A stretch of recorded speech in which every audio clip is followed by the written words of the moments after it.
अभी भी कभी कर रहे हैं।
थोड़ा एहतजाज कर दें, हमारे मुतालबात पूरे करें। बोलें। चले कोई नहीं, आप ही बोलें, चार आप ही बोलें। माइक दें ना इनको, बोले बोले वो बाद में इंटरव्यू कर लेंगे आप। बोले आप बोले। अच्छा चलो, एक एहतजाज तो रिकॉर्ड कराए ना। अच्छा चले बोले। आ जाए, आए ना भाई, आ जाए, सारे खड़े हैं ना, अभी दे दें आप,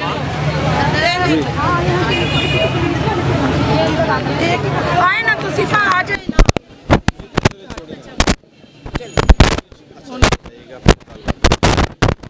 औज़ुबिल्लाहि मिनश्शैतानिर्रजीम, बिस्मिल्लाहिर्रहमानिर्रहीम।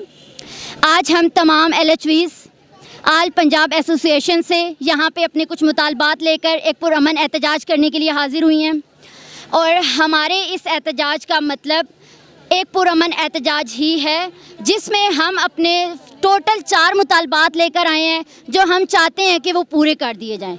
हमारा सबसे पहला मुतालबा ये है कि तमाम LHVs को बुनियादी स्केल 14वां दिया जाए।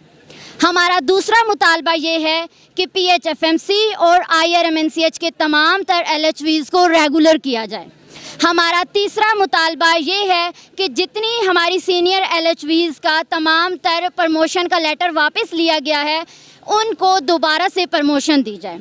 और हमारा चौथा पॉइंट ये है कि हम तमाम तर LHVs को एक प्रॉपर सर्विस स्ट्रक्चर प्रोवाइड किया जाए और हम सबको रिस्क अलाउंस दिए जाएँ। इससे नेक्स्ट मैं ये कहना चाहूँगी कि हम लोग सुबह 8 बजे से यहाँ पे मौजूद हैं। बहुत से मीडिया से लोग हमारे पास पहुँचे, न्यूज़ चैनल से लोग आए, लेकिन निहायत अफसोस के साथ मैं ये बात कर रही हूँ कि ये माएँ, बहनें, बेटियाँ, इन तमाम लोगों की कोई बात नहीं सुनी गई। ये सुबह से यहाँ पे मौजूद हैं, गर्मी में यहाँ पे बैठी हैं, बच्चे घरों में छोड़ के आई हैं। CM साहब तो क्या, किसी ने भी हमारी बात नहीं सुनी। इवन ये कि जिन लोगों को पहुँचना चाहिए था, सहाफ़ी, न्यूज़ चैनल्स, कोई भी हमारे पास नहीं पहुँचा। इट्स मीन कि कोई भी अपने डिपार्टमेंट के साथ लॉयल नहीं है। जो पहुँचे हैं उन्होंने हमारी बात आगे नहीं पहुँचाई। ठीक है, हम बिल्कुल साथ साथ चेक कर रहे हैं, हमारी बात किसी ने भी आगे नहीं पहुंचाई। तो अब हम इस बात की उम्मीद करते हैं कि हमारी बात को आगे भी पहुंचाया जाए और CM साहब से हमारे ये मुतालबात हैं कि वो आए, हमारी बात सुने और हमारे ये 4 मुतालबात हैं इनको पूरा करें। जब तक पूरा नहीं करेंगे हम घर नहीं जाएंगे।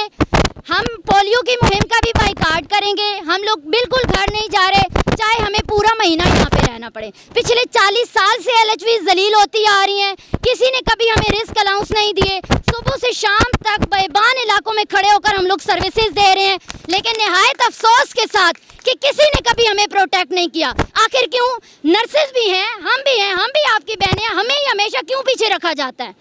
40 साल से 9वें ग्रेड के साथ सारे काम कर रहे हैं। मैं खुद डॉक्टर की डिग्री भी कर रही हूँ, साथ में LHV की जॉब भी कर रही हूँ, 9वें स्केल पे मैं काम कर रही हूँ। इसी तरह से मेरी और भी बहनें हैं जो कि मास्टर्स करके बैठी हैं, उन्होंने MSc किया हुआ है, लेकिन फिर भी वो लोग मैट्रिक के बेस उन्हें काउंट करके उन्हें क्यों आखिर हमेशा 9 ग्रेड पे रखा जाता है?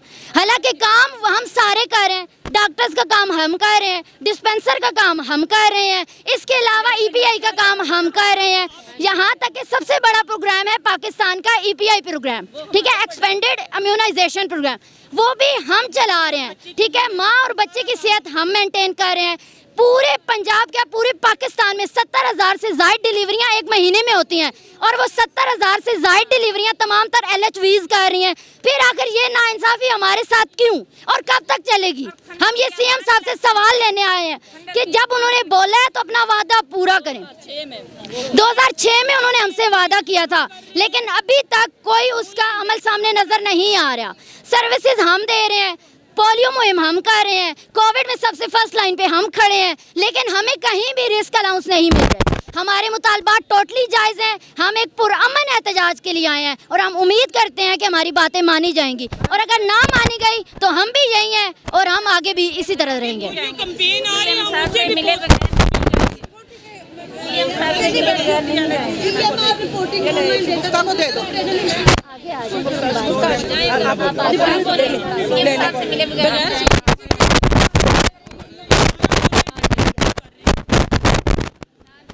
हाँ जी, मैं गुजरात से हूँ रुबीना, और मैं गुजरात को रिप्रेजेंट कर रही हूँ इस वक्त। हाँ जी, मैं इस वक्त गुजरात को रिप्रेजेंट कर रही हूँ। बात यह है कि तकरीबन 40 साल से LHV का बेसिक स्केल 9 था और आज भी 9 है, ठीक है। LHVs ने LHW को ट्रेनिंग दी, LHS को ट्रेनिंग दी, BHU पे डॉक्टर के अलावा तमाम स्टाफ उससे जूनियर, उन सब को इन DG और इन सेक्रेटरी हेल्थ ने हमारे इक्वल 9वें ग्रेड में खड़ा कर दिया। हमारी बेसिक FSC 2 साल डिप्लोमा, उनमें नॉन स्किल पर्सन कोई डिप्लोमा नहीं, और वो हमारे इक्वल खड़े हो गए। तो ये आखिरकार हमारे साथ ऐसा क्यों हो रहा है? ट्रेनिंग देने वाला, ट्रेनिंग लेने वाला, टीचर और शागिर्द कभी बराबर नहीं होते, लेकिन हमारे साथ ये हो रहा है। रिस्क अलाउंस, हम लोग अब सबसे ज़्यादा रिस्क पे हैं। जब हम डिलीवरीज करते हैं हमें नहीं पता होता, छोटे सेंटरों में उसके कोई टेस्ट नहीं होते, हमें नहीं पता होता ये C पॉजिटिव है, इसको कैंसर है, इसको एड्स है, लेकिन हम लोग वहाँ पे सर्विसेज दे रहे होते हैं, हालांकि हमारे पास सर्विसेज भी नहीं होती, हमारे पास कोई वहाँ पे एहतियाती तदाबीर नहीं होती।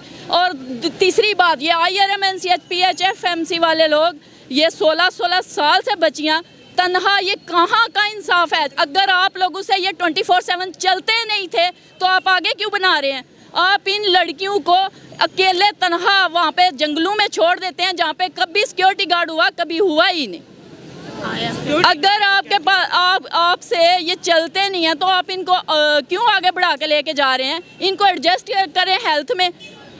और वो वैक्सीनेटर का टोटल काम, उनको आप पेट्रोल दे रहे हैं, आप उनको अलग से फैसिलिटीज़ दे रहे हैं, आपने उनको मोटरसाइकिल बाइक दी है, आप उनको जो है TA दे रहे हैं, और उनका सारा वर्क उठा के LHV पे डाल दिया।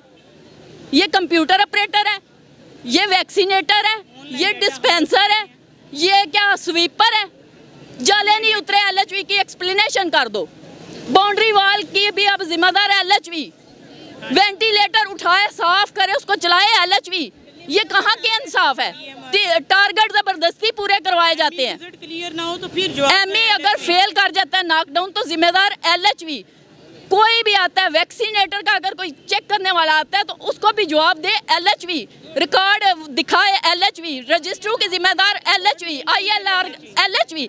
ये कहाँ का इंसाफ है? आखिर क्यों, किस लिए? ये औरत है इसलिए। तो अगर आप औरतों पे भी आते हैं तो ये हमारी हेल्थ वर्कर हैं, हमारी मिडवाइफ हैं, हमारी LHS, हमें दुख नहीं है उनको तरक्की मिली, लेकिन हमें भी हमारा जायज़ हक दिया जाए। परवेज़ लाई साहब ने भी, मैं गुजरात की बेटी हूँ, परवेज़ लाई साहब ने भी 2006 में अनाउंस किया, आज 16 साल हो गया, उस पर भी अमल दरामद नहीं हो सका। अब उनकी फिर हुकूमत आ गई है, तो हम बड़े दावे लेके, उम्मीद लेके आए हैं कि वो अपना वादा पूरा करें। और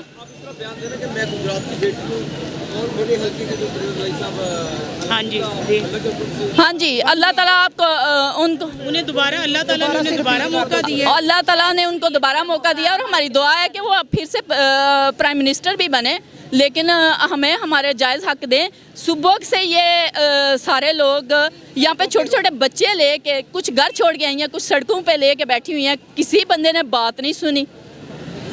11 साल हो गए हमारी सीनियर्स को डीजी के पास जूतियाँ चटहाते हुए, लाखों रुपया फंड खर्च करते हुए, आउटपुट सिफर। जो सीनियर को ग्रेड मिले वो भी बैक किए। रिडक्शन किस लिए कर रहे हैं?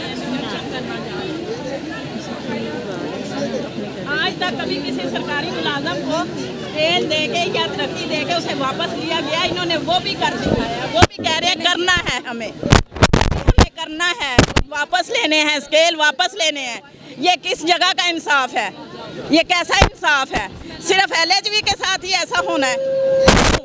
आखिर ये बैठी है, सेंटरों को चलाती है और ये समझती है कि ये हमारी माओ बहनों को इज्जत से हम डिलीवर करते हैं। लेडी डॉक्टर 1 घंटा नहीं इंतज़ार करती, कोई लेडी डॉक्टर इनके BHU में आना पसंद नहीं करती। हम 24 घंटे काम करते हैं और ये इनकी माओ को तहफ़्फ़ुज़ देते हैं, नॉर्मल डिलीवरी करते हैं, इनके 50,000 रुपये बचाते हैं, फ्री में डिलीवरियाँ करके भेजते हैं, ख़ुद को रिस्क पे रखते हैं, अपने बच्चों को, छोटे छोटे बच्चों को छोड़ के 24 घंटे ड्यूटी करते हैं। उसका रिवार्ड हमें ये दिया जाता है कि हमारे बच्चों का एहसास नहीं किया गया। जो हमें जो तरक्कियाँ दिए थे वो भी वापस कर रहे हैं। वो अब पेंशन जाने वाले हैं तो वो कहते हैं पेंशन में से काट लिए। LHV क्या घर लेके जाएगी? इनको खुद ख्याल नहीं आता। परवेज़ लाई साहब ने तरक्की दी थी, उसे पूरा करें। अब उनकी हुकूमत आ गई अल्हम्दुलिल्लाह, हम फिर पूरी उम्मीद हो के आए हैं उनसे कि वो अपनी तरक्याती कामों को दोबारा से बहाल करते हुए, माँ बच्चा सेहत को बहाल करते हुए उस पर अमल दरामद करवाएंगे इंशाअल्लाह। हम उम्मीद रखते हैं हमारे मुतालबात पूरे करें। हमारे मुतालबात ना हो, धरना होगा, धरना होगा, मरमा होगा, धरना होगा, धरना होगा, जीना होगा, मनमा करें। हमारे मुतालबात पूरे किए जाएं। साडा हक इत्थे रख, साडा हक इत्थे रख। हम मरने तक यहीं बैठेंगे, हम वापस नहीं जाएंगे जब तक हमारे मुतालबात पूरे नहीं होंगे। हम इधर ही बैठे हैं, हम बिल्कुल नहीं जाएंगे। अगर हम 40 साल से सेंटरों में बैठे हैं और अपनी नौकरियों को लेकर बैठे हैं, आज अपने हक के लिए इधर बैठे हैं, कोई रिपोर्टें भेजनी, कोई रिपोर्टिंग हम नहीं करेंगे, कोई रिपोर्टिंग नहीं करेंगे। हम इधर ही बैठे हैं जब तक हम नहीं चलेंगे। डरना होगा, डरना होगा, जीना होगा, मरना होगा, डरना होगा, डरना होगा। साडा हक इत्थे रख, साडा हक इत्थे रख, साडा हक इत्थे रख। डरना होगा, डरना होगा, होगा मरना होगा, ना होगा डरना होगा। साडा हक इत्थे रख, साडा हक इत्थे रख। डरना होगा, डरना होगा, जीना होगा, मरना होगा। हक इत्थे रख, साडा हक इत्थे रख।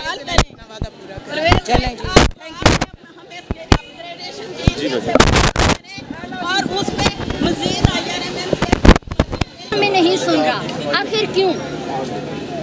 सुनाइए, हर दूसरा बंदा ये कह के जा रहा है। हर कोई हमें यही बोल रहा है कि हम सुनाएंगे, ठीक है, लेकिन कोई नहीं सुन रहा।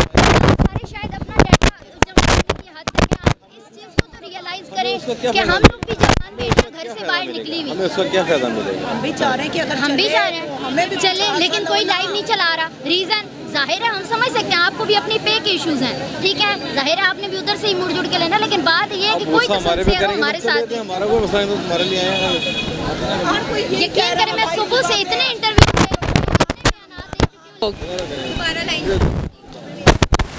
आल पंजाब की जो बेटियां हैं, बहनें हैं, यहाँ पे बड़े मान से इकट्ठी हुई हैं। किस लिए कि परवेज़ इलाही साहब का जो वादा था 2006 में, वो हमारी उम्मीदें पूरी होंगी और वो दोबारा आए और इंशाल्लाह हमें पूरी उम्मीद है और हम अच्छी उम्मीद लेके यहाँ से अपने मुतालबात पूरे करवा के जाएंगे। और हमें पूरी उम्मीद है कि वो हमारे मुतालबात सुनेंगे और उन पे अमल दरामद करेंगे। वेहाड़ी से, डिस्ट्रिक्ट वेहाड़ी। हाँ जी, मेरा ताल्लुक डिस्ट्रिक्ट वेहाड़ी से है। गुजरात, केलम, गुजरावाला, बिहारी